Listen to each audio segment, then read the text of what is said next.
The San Antonio Spurs are going to enter the offseason with over $40 million projected cap space. The question is, Spurs fans, should we try to sign any of these top free agents? I don't ever slow up, no I don't take I got no love for the fakeness. If you wanna play tough and wanna hate this, I'll always show up and make a statement. What is up, San Antonio Spurs fans? Welcome to TSR Sports. I caught this article on Hoops Hype this morning. I wanted to share it with you. That's the top free agents in the NBA that are going to be available this summer. While I'm going over this, drop a comment down below. Which of these guys do you think we should really make a play for? Anybody you're like, TSR, nope, stay away from them.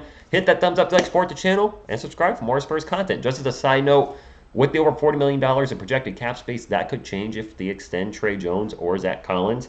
And also, I've only looked at the first few of this list, so a lot of these are going to surprise me too. So I guess it'll be kind of be a reaction of the top free agents available too. So number one,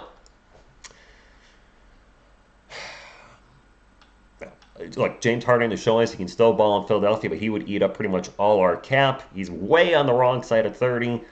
Not the type of player you bring into a team that is in a complete rebuild. I want to go youth. James Harden, no way.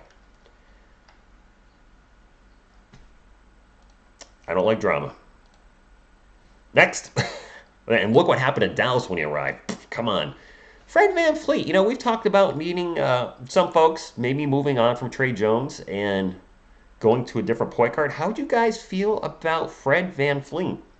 He made $21 million this year, so 20 points per game. Field goal percentage not exactly jumping off the board there as something that I'd like at 40%, but would you be interested maybe in Fred VanVleet? Of course, if you draft Scoot Henderson, that's a moot point. So I would probably I'd probably pass on Fred. Chris Middleton's available. I'd be shocked if he leaves Milwaukee, and he would eat up pretty much all our cap space based on what I'm seeing he's making there, $37 million. So just based on cap, I'm passing on Chris Middleton. Jeremy Grant. Interesting. I think I've seen you guys talk about maybe going for him. See, I guess what I'm looking for as Spurs fans is, an investment that's not going to eat up all our cap space. And I got to think with his salary, he's going to make, 25 to 30 million next year. We have a power forward in Jeremy Sohan. If we're lucky and we draft Victor Wembanyama, he's our power forward. A lot of this is going to depend on the draft, too. I don't think we're going to make any big moves until the draft. But I want to go out, talk to you guys about who's out there. Kristaps Porzingis, man, he had a fantastic season in Washington. But again, the cap, he's just going to eat up our cap. So pass. Nope. Too old. Moving right along. Next. Kyle Kuzma. I didn't know he was a free agent. Yeah, I'm probably passing on this too. Dylan Brooks. Pass. You're seeing a recurring theme here. Nikola Vucevic. Also on the wrong side of 30. Gonna pass. Oh, well. What do we have here? Who dat? Oh, sorry.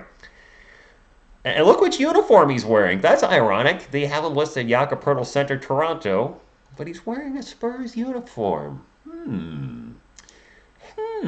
Could we do something similar to the Sean Elliott situation where we trade a player to a team he plays 1 year for 90 or plays in this case less than a year and then he comes right back?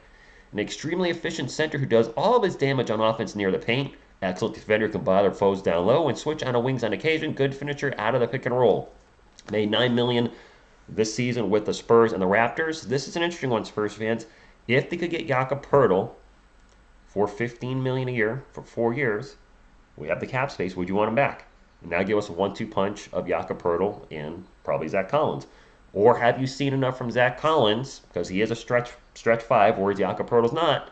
Would you rather roll with that, roll with something different?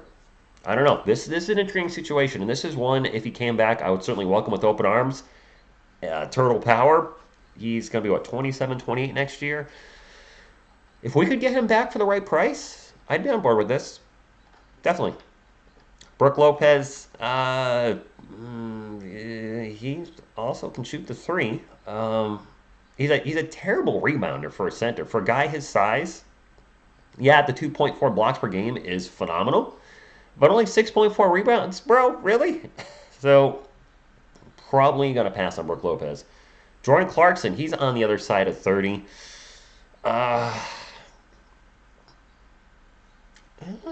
If it's between Trey Jones, if Utah doesn't bring Jordan Clarkson back, I'd be surprised if they don't. Would you want Jordan over Trey Jones? Or do you think Trey Jones maybe has a higher ceiling as he's a younger player and we've seen the best of Jordan Clarkson? That's a good one to think about. D'Angelo Russell? No. Nope. Christian Wood? He's been tied to us before trades, hasn't he? I'm good. I think, well, yeah, I'm good. Of course, if any of these players end up with the San Antonio Spurs fans, and sorry if I'm kind of looking at these players and just kind of having a lot of in-depth reviews on the players because I am this is literally a reaction to the top free agents. I didn't look at this list before doing the video. I just wanted to see who's out there with you guys. And a lot of folks are asking who's available. Cameron Johnson, a role player, but a very good one. You know what? We got a lot of role players and decent ones that are developing, young players in Mamu, Champagny, Bassi. So I'd rather try to develop our current core group than sign a role player. I think we're going to probably wrap it up, stop at the top 20. Harrison Barnes, probably not. Probably not. Josh Hart, he might stay in New York, so it might not matter. Probably Pat. I didn't know he was going to show up at number 19. This is obviously a huge pass for me. No disrespect to Russell Westbrook. Great player in his 20s. He's on the wrong side at 30. And definitely not going to fit what we're trying to do in San Antonio right now. Wish him well wherever he goes. Have no problems with him. I know I've joked around and called him Westbrook. Look, he's Mr. Modern Day Triple-Double. Despite what you want to say about his shooting percentages, his poor three-point shooting, the turnovers, you can throw all that at him and throw shade at him. But he's the greatest triple-double player ever in the history of the NBA, at least statistically. I mean, to do what he did multiple seasons of averaging a triple-double, that is just crazy. But no, I don't want him on the team. And finishing up with Bruce Brown, well, he's a three-point shooter. Top-notch, overly familiar, some top-notch defender. So a player like this, if we can get on the cheap as a backup, players like that, I think good role players, your Doug McDermott, your Josh Richardsons, those type of players, I certainly be on for. So really looking at this free agent list, there's nobody that sticks out to me that makes me go, man, I want to make a play for them. That being said, the interesting one would be if the Spurs could, wow, this thing just likes to jump around with all the ads. The interesting one would be Jakob Poeltl. If Jakob came back to San Antonio, I'd be on board. I know some of you feel like this, wow, I can't keep this thing still. I know some of you feel like the Spurs can never go far with Jakob Poeltl at center, but we got to remember, this team's a young team. They're rebuilding. And there's a lot of pieces that need to be changed, maybe, or fixed, or corrected, or improved upon, whatever. Look, if we get... how's the starting lineup sound of... Ooh, this would be, I guess, Victor Wembanyama. Lost my train of thought. Jeremy Sohan, I guess, is a point small forward. Jakob Poeltl at center. Keldon Johnson and Devin Vassell at the guards. And I know some folks are skeptical about the point forward there with Jeremy Sohan, but... if they draft Victor, I don't know how they're going to start him. I don't know how they don't start. Oh my God, stay still. I'm just going to put it on the main screen.